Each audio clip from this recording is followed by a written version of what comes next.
أثناء النوم بتبقى في الخيط الرفيع اللي بين نهر الواقع المشهود ونهر الغيب المستور. هو الحقيقة القرآن كان لما أشار للأحلام أشار بإشارات سريعة جدا ولمحات لكن غاية في العمق. يعني مثلا اتكلم عن الأحلام، ذكر نوعين من الأحلام، ذكر أضغاث وذكر الرؤى، نوعين. والملك في سورة سيدنا يوسف لما شاف الحلم وبيسأل الملأ حواليه يقول: يا أيها الملأ أفتوني في رؤياي إن كنتم للرؤيا تعبرون. قالوا: أضغاث أحلام وما نحن بتأويل الأحلام بعالمين. أنكروا عليه إن هي رؤى كشفية وقالوا: لا، دي أضغاث أحلام. أضغاث أحلام إشارة إلى كل ما هو مختلط، الحاجات المختلطة اللي الواحد يشوفها جوه وهو بيحلم جوه نفسه. أضغاث أحلام. أكن القرآن يتكلم عن نوعين من الأحلام، الأضغاث والرؤى، وهي الرؤى الكشفية أو الأحلام الكشفية. لكن القرآن سمى الاثنين اسم واحد، ما سماهمش أحلام، لا، سماهم أحاديث. ودي لفظ غريب وجامع وعميق قوي. ده أبو يوسف بيقول له: وكذلك يجتبيك ربك ويعلمك من تأويل الأحاديث. هيعلمك تفسير الأحلام، سماها كلها أحاديث. وهو سيدنا يوسف يشكر ربنا في آخر السورة يقول: رب قد آتيتني من الملك وعلمتني من تأويل الأحاديث. يعني مرة تانية بيسمي الحكاية كلها أحاديث. في الواقع يعني دي كلمة عميقة قوي. ليه؟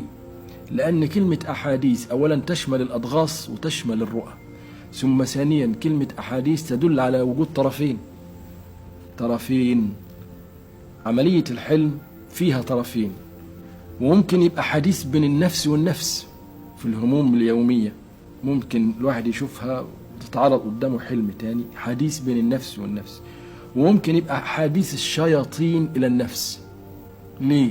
كل ما هو غريزة وهياج ورغبات وجنسية وحاجات ممكن تحصل أثناء النوم، وده بتستدعي الشياطين بيخشوا كطرف ويبتدوا يشكلوا الأحلام، لأن دايما موضوعات الشهوات هي الموضوع المشترك بين الإنسان والشيطان، فبيخش الشيطان كطرف، يبتدي الحلم يبقى حديث بين الشيطان والنفس. ممكن حديث بين الجسم والنفس زي ما قال بيركسون: أكلة دسمة، عطش، الجسم يقول أنا عاوز، فالنفس بترد، فبيحصل حديث فبتعمل له حلم. ثم ممكن الحلم يبقى حلم راقي ورفيع وعالي، ويبقى حديث بين الملائكة وبين النفس، حديث بين الملأ الأعلى وبين النفس، حديث بين ربنا سبحانه وتعالى وبين النفس. ممكن ربنا يلقي في روع الإنسان شيء يضع في معنى في عقله، زي إبراهيم بيقول: يا بني إني أرى في المنام أني أذبحك. ربنا وضع في عقله وفي روعه أنه بيقتل ابنه.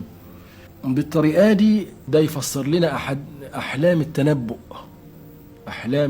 وكتير مننا فيش حد إلا وشاف في أثناء حياته حلم رؤية صادقة تحقق طرف منها أو تحققت كلها. كلنا جربنا الحكاية دي.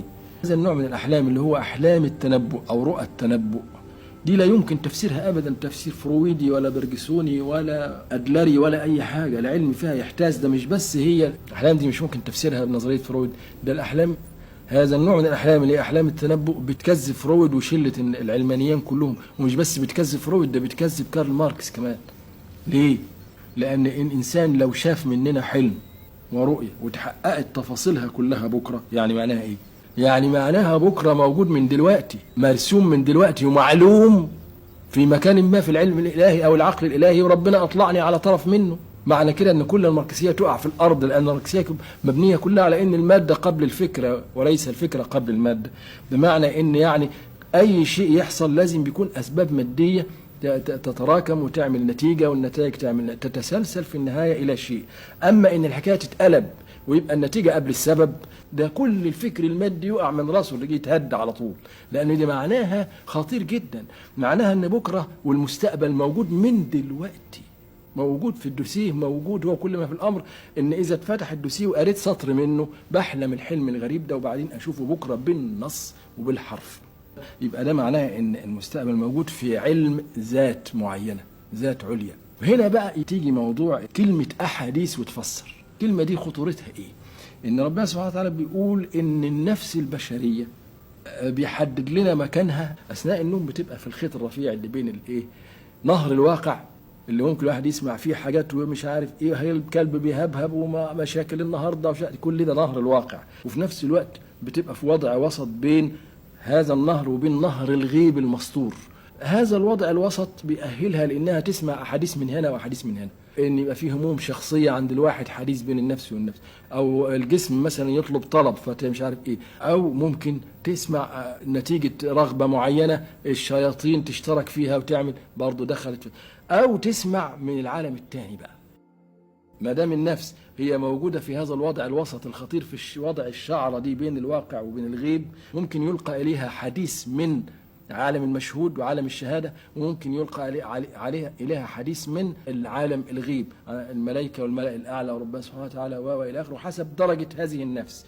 فالنفس الشهوانيه ما حدش هيكلمها الا الشياطين، لان ما فيش مجانسه بينها وبين الملك، ولو الملك اتكلم ما تسمعوش، ان ذبذبته عاليه او لطيف لطيف، وهي غليظه في حاله شهوانيات وبتاع، فمش ممكن تسمع.